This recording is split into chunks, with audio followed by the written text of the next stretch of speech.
Dekat sanggul rambut Kintan terselit senjata seperti badik kecil. Kintan bagi tahu dia baru balik belajar silat. Kawan-kawan dia teman je. Kintan bertanya kenapa panggil dia datang. Jay bagi tahu yang dia nak tahu siapa yang menjelma jadi makhluk sebesar pokok ru dekat pondok Wak Mba tu.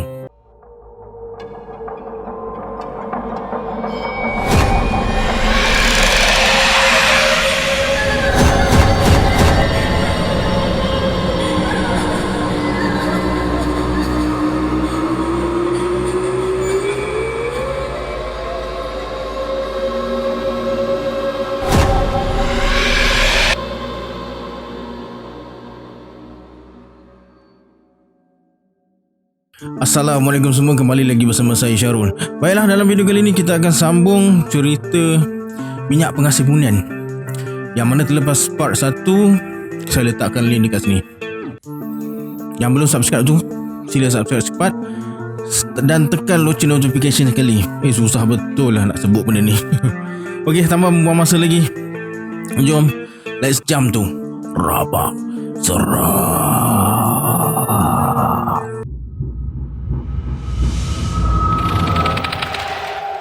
Sampai dekat rumah Wak Amba, dia tengok Wak Amba tengah ditenangkan oleh jiran-jiran dia yang lain. Wak Amba bersuara, "Kenapa korang tiba-tiba nak marah aku? Bukan aku yang bawa lari bini kau. Aku tahu kau lah yang bagi minyak pengasih pada Karim sampai bini aku lari ikut dia." Wak Amba hilang sabar. Dia terus menerpa dan tampar lelaki tu. Melihat kawannya dipukul, ketiga-tiga lelaki tu serentak cuba serang Wak Amba. Belum sempat berbuat apa-apa, tiba-tiba ketiga-tiga mereka lari bertempiaran sambil jari mereka tunjuk ke arah pokok besar dekat tepi pondok Wak Amba sambil terjerit-jerit. Tapi Jay dan Udin dengan yang lain-lain tak tahu apa yang mereka takutkan.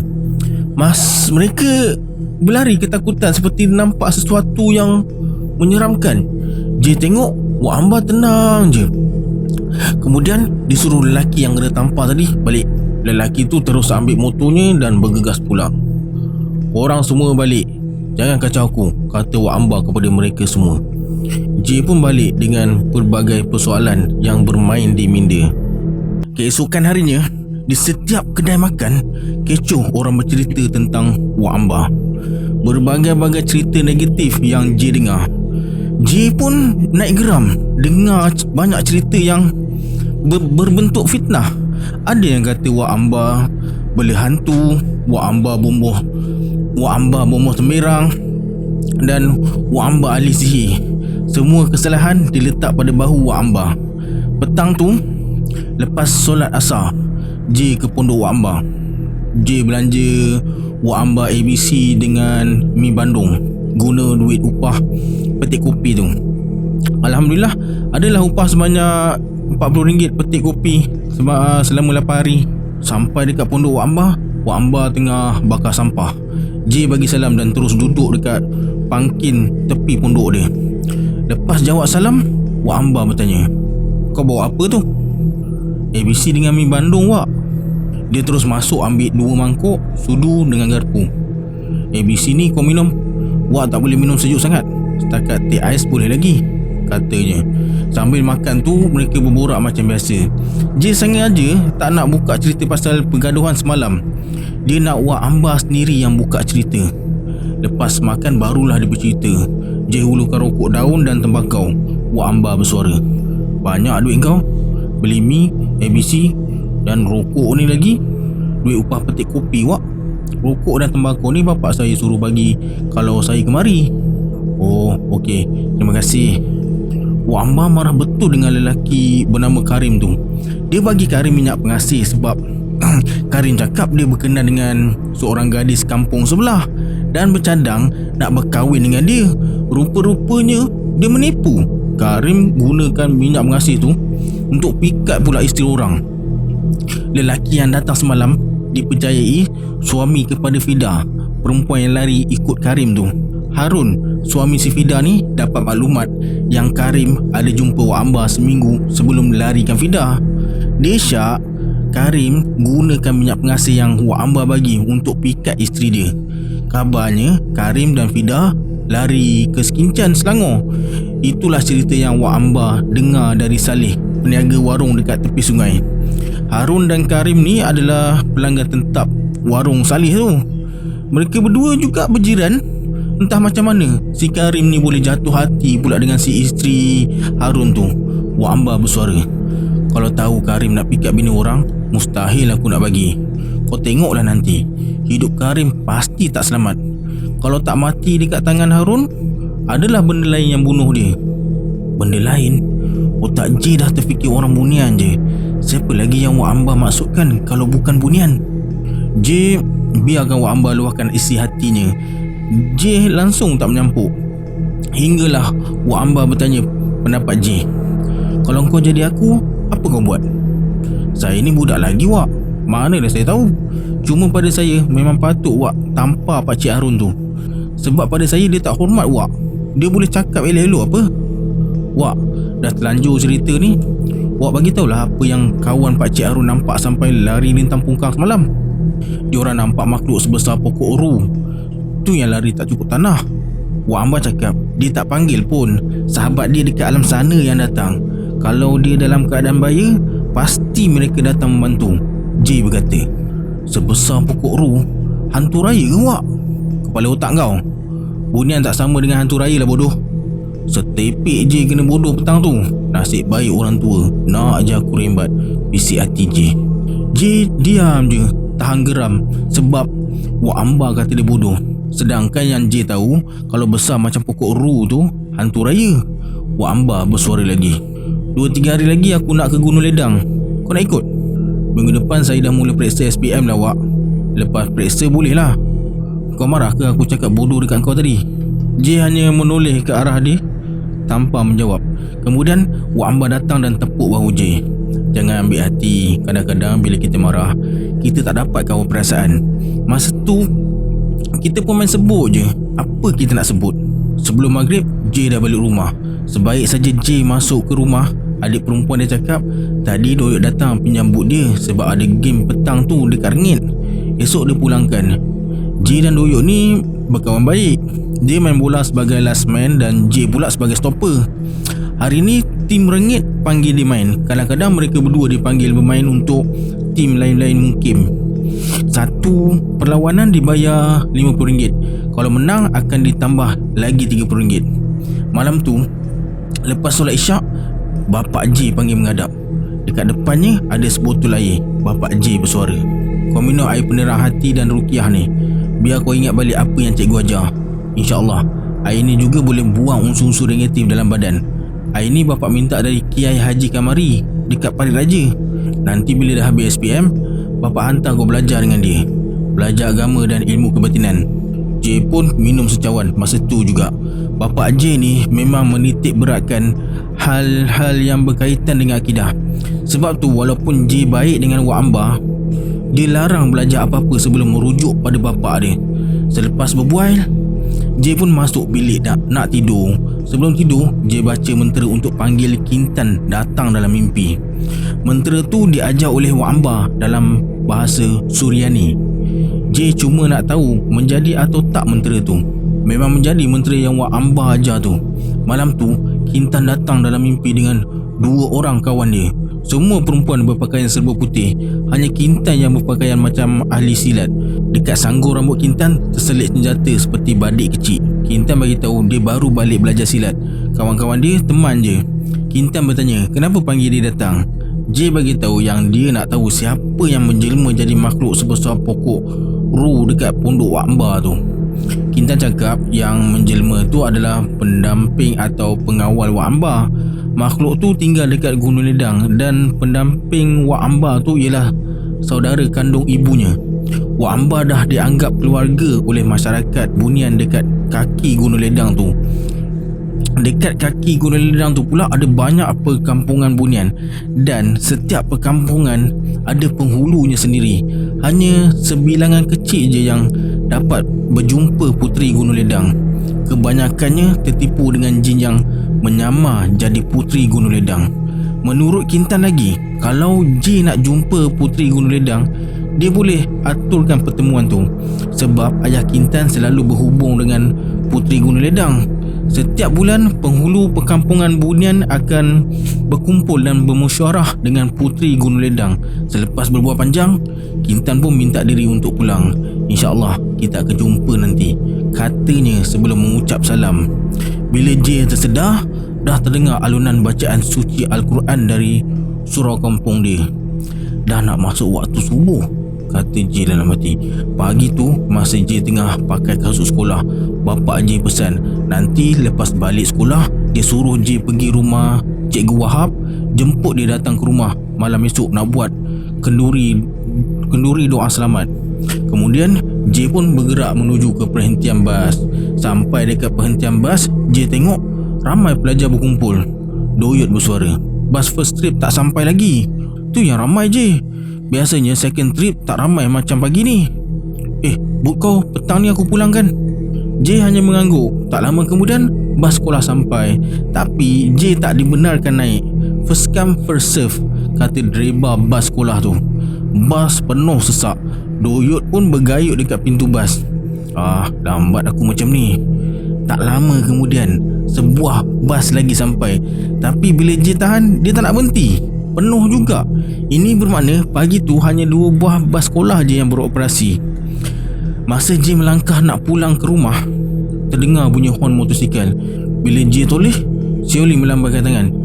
J, awak balik ambil helmet, naik motor dengan saya, katanya. Dia bawa motor Honda Frame abang dia. Sampai rumah, J tengok helmet tak ada. Sudahnya topi bekerja kontraktor yang warna kuning tu J pakai. Awak bawa lah, takkan saya bawa, kata Siolin bila J duduk belakang. Mereka ikut jalan Sri Ladang, tak ikut jalan tampuk ke Sekolah Rengit. Jalan Sri Ladang ni kira jalan alternatif yang boleh tembus hingga ke Parit Raja dan Batu Pahat. Alhamdulillah sempat sampai sekolah sebelum loceng berbunyi. Sebelum masuk ke kawasan sekolah, Siolin berkata, J, nanti balik tunggu saya dekat kedai Ali Nasi Ayam. Saya belanja awak makan. J hanya mengangguk tanda setuju. Balik sekolah tu seperti yang dijanjikan, Siolin belanja makan dekat Ali Nasi Ayam. Siolin ni anak orang berduit. Bapak dia kontraktor pipe dekat Singapura. Walaupun begitu, mereka sekeluarga baik dan ramah. Pernah sekali masa beraya dekat rumah Siolin, raya Cina, J bawa balik buah-buahan dan jajan raya. Penuh bakul motor Suzuki FR80 bapak dia. Petang tu J tak petik kopi atau main bola. Lepas pergi rumah Cikgu Wahab untuk jemput datang kenduri, J pun ulang kaji pelajaran. Bapak J suruh ulang kaji pelajaran. Tinggal beberapa hari lagi nak periksa. Doyot yang datang untuk pulangkan Bud ikut sekali belajar dekat rumah J. Mak J jamu dengan jemput-jemput bilis dan air teh. Sebelum maghrib, Doyot pun pulang. Maghrib tu, bapak J ajak J solat berjemaah dekat surau. Dekat surau, J perasan Pakcik Harun pun ikut solat berjemaah sekali. Ingatkan Pakcik Harun ni siapa? Dia sempat menjeling dekat J sebelum masuk saf solat. J buat tak tahu je lah. Lepas solat, bapak J suruh balik dulu sebab dia nak dengar kuliah. Lepas solat isyak baru dia nak balik. J pun balik bersendirian. Sampai dekat simpang 3 sebelum belok ke rumah, J ditahan Pakcik Harun. Pakcik Harun bertanya, J, pakcik nak tanya sikit ni. Tanya apa pakcik? Kau rapat dengan Wak Amba kan? Betul ke dia tu bomoh dan ada jual minyak pengasih? Bomoh full time tak lah, tapi kalau ada orang datang minta tolong tu, biasanya dia tak keberatan membantu. Tentang jual minyak pengasih tu saya tak pernah dengar pula. Kenapa pakcik? Tak ada apa, saja tanya. Terima kasih. Pakcik Harun pun beredar dengan motosikalnya. J baru tahu, rupa-rupanya bapak dia buat kenduri doa selamat untuk dia ambil periksa SPM dan kelahiran adik dia tempoh hari. Semua karya surau dan guru-guru sekolah J datang. Wak Amba tak datang sebab dia dah ke Gunung Ledang.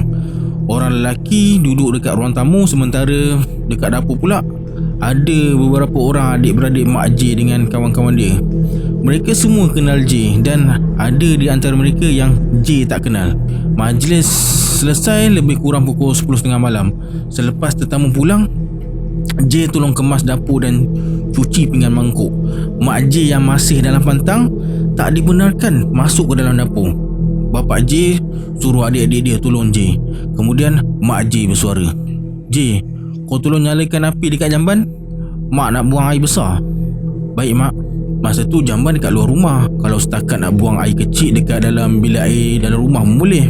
Masa J tengah sibuk dekat dapur, tiba-tiba adik perempuan dia yang berumur 4 tahun datang sambil goyang-goyangkan kaki J dan berkata, "Bang, Acik ambil baby." "Apa? Acik ambil baby?" "Hah?" J terus ke buaian dan tengok adik dia dah tak ada dalam buaian. J terus berlari keluar dan bagi tahu bapak dia apa yang berlaku.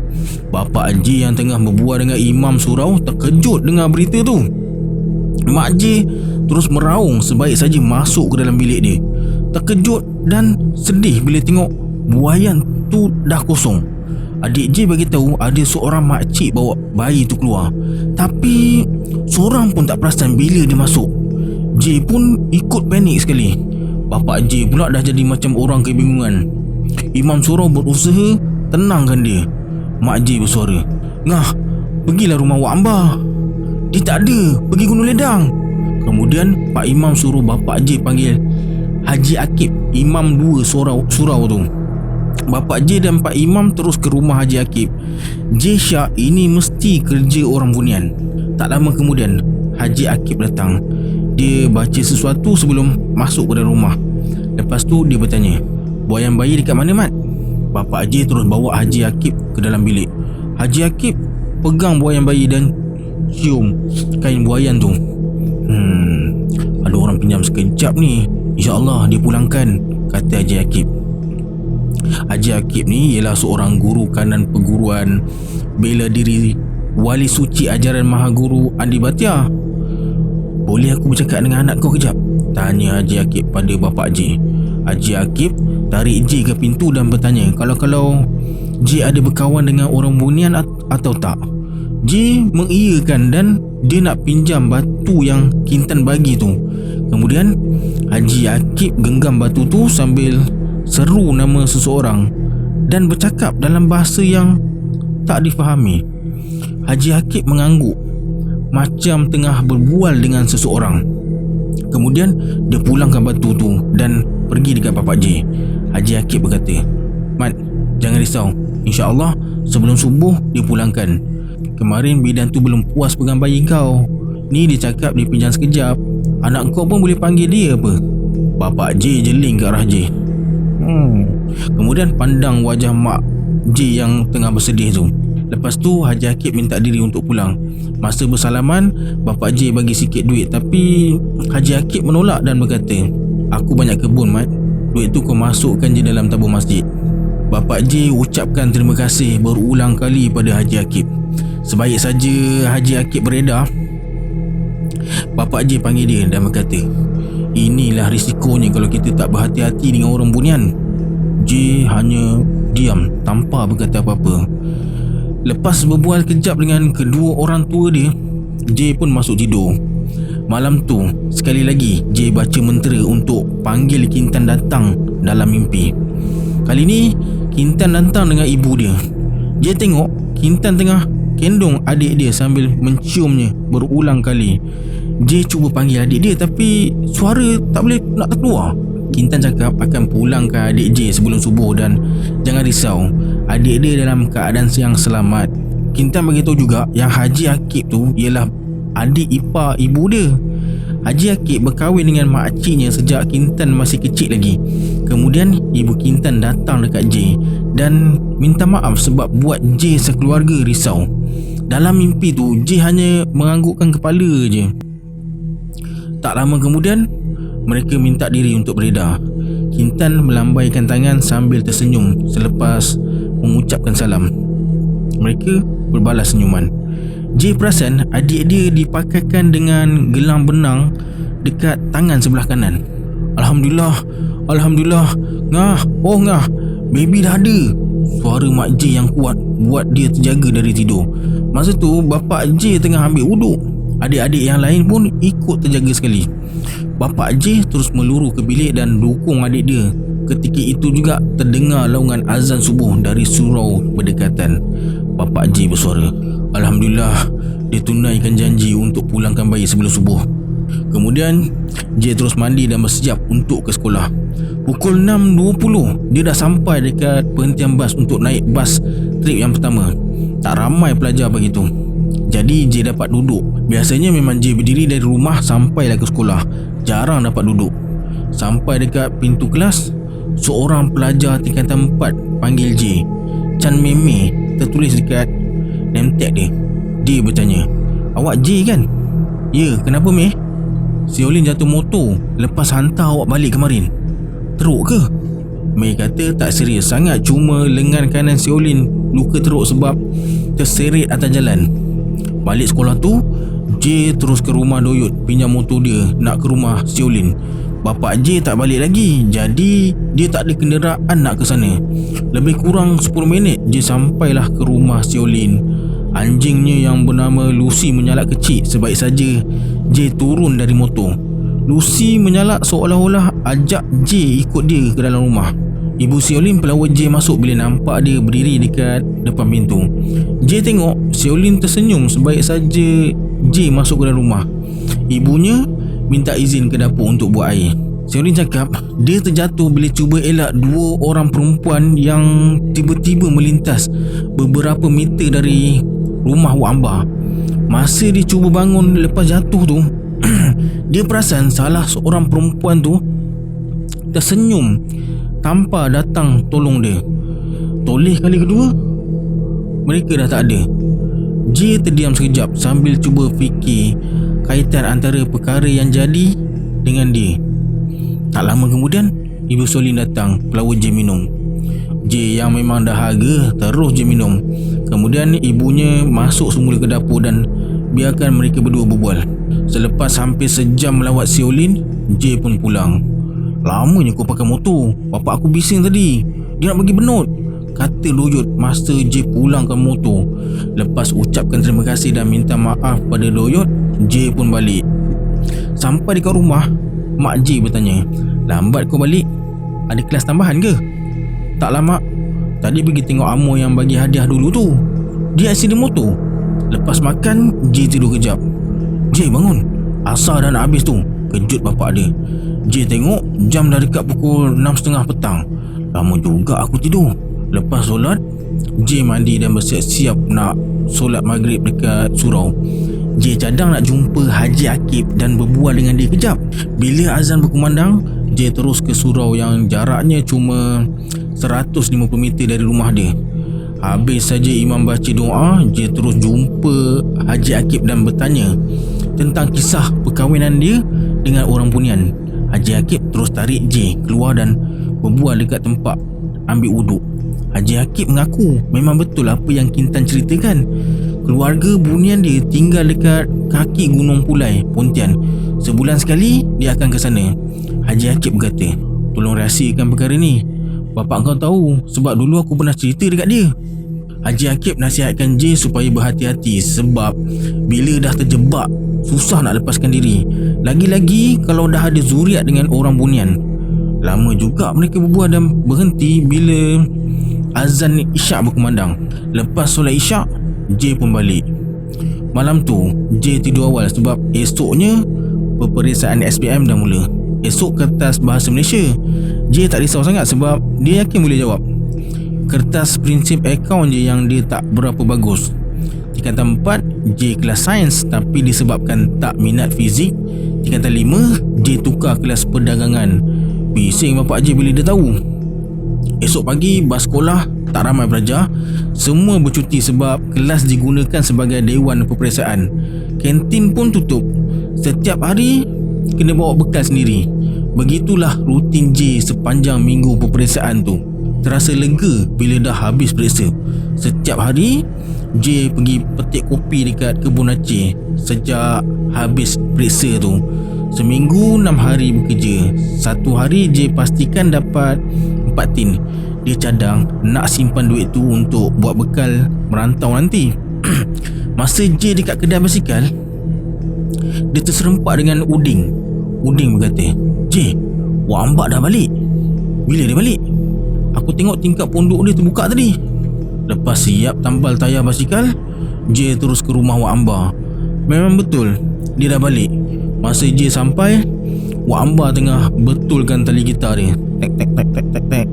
Lepas ucapkan salam dan bersalaman, mereka pun duduk atas tangga pondok tu. Wak Amba berkata, "Aku tengah tune tali gitar ni. Lama tak main kan?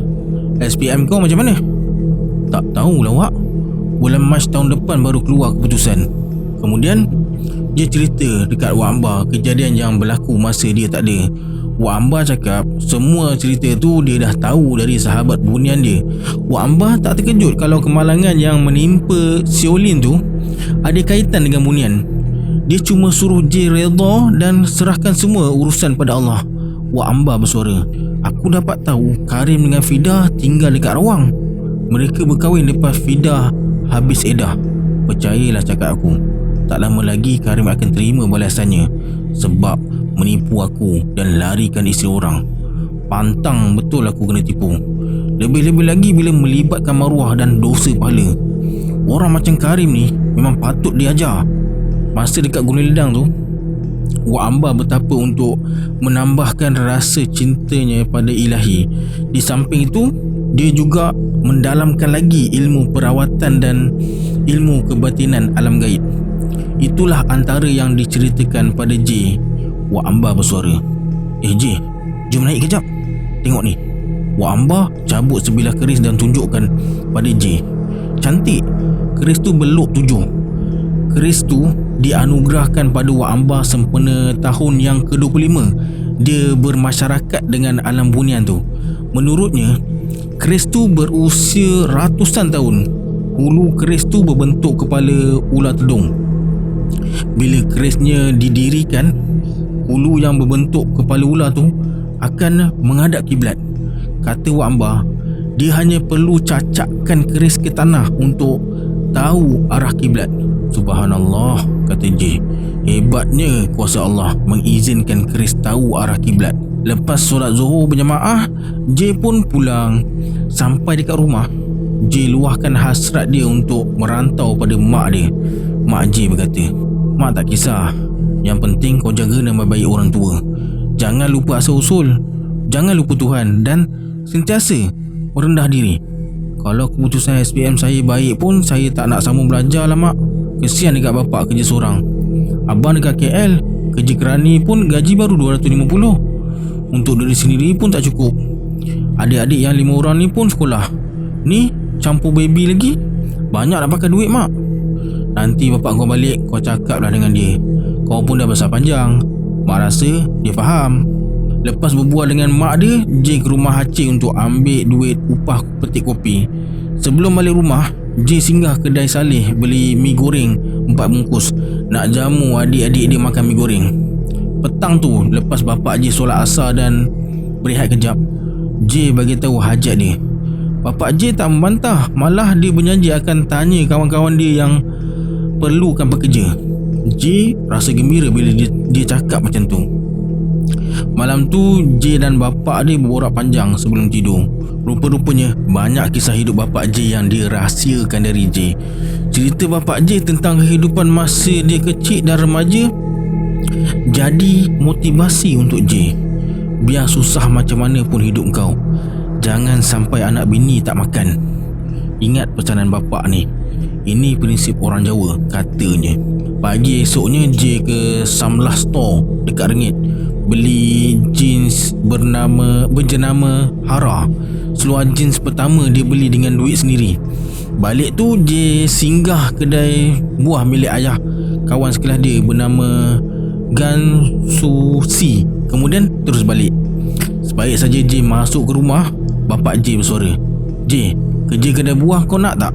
Bapak tadi jumpa Hati, Cina peraih buah tu. Kedai buah dia dekat Tun Aminah JB nak pakai bekerja. Buat sementara ni boleh lah pak. Saya kalau boleh nak kerja yang ada FPF sok-sok.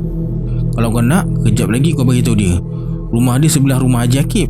Petang tu lepas solat asar, J ke rumah Hati. Dia kata kalau berminat, lusa ikut dia ke JB.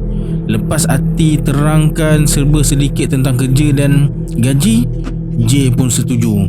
Masa balik dari rumah Hati, J tengok ramai orang berkumpul dekat kedai Saleh. J pun singgah lah nak tahu apa sebab mereka semua berkumpul dan sibuk bercerita. J Dia terdengar suara orang panggil dia. Uding rupanya. Uding ambil surat khabar dan buka muka surat 2. Masa tu surat khabar sampai lambat. Biasanya lepas pukul 4 petang. Hanya kedai Saleh satu-satunya kedai yang jual surat khabar dekat kampung J.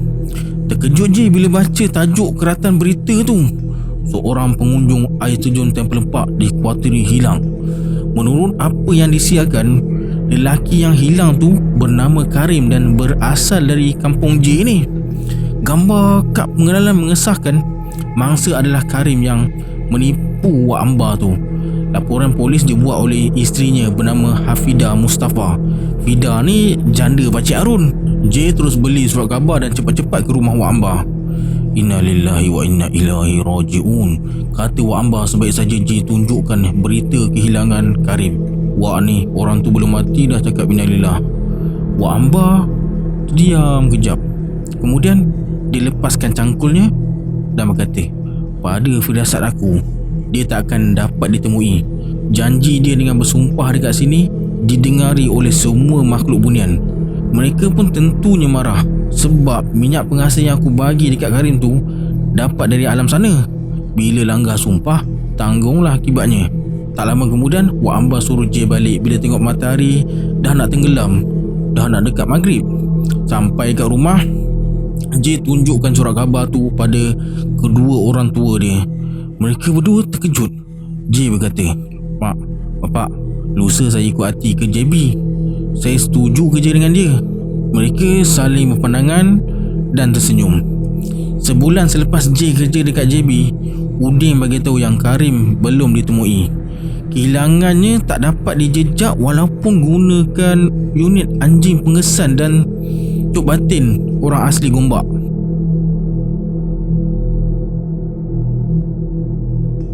Alright, habis dah cerita ni. Macam mana dengan cerita ni? Best ke tak? Lepas ni nak cerita pasal cerita J lagi ke tak? Aduh, takut sahabat-sahabat semua bosan nanti kan asyik cerita pasal Abang J. Tapi kalau saya tak kisah sebenarnya, boleh je saya nak cerita. Tapi takutlah bosan kalau macam mana macam ni lah. Kalau nak saya ceritakan pasal Abang J lagi, macam biasalah tulis Abang J kat bawah. Kalau banyak saya akan yalah, saya ceritakan balik. Saya ceritakan lagi. Mungkin lepas ni cerita Bukit Botak ke Mbah Parni. Ada lagi 2-3 cerita dekat saya. Okey lah, tapi sebelum tu, yang mana belum subscribe tu, silalah subscribe sekarang kan. Kita jumpa di video akan datang. Saya Syarul. Assalamualaikum. Adios.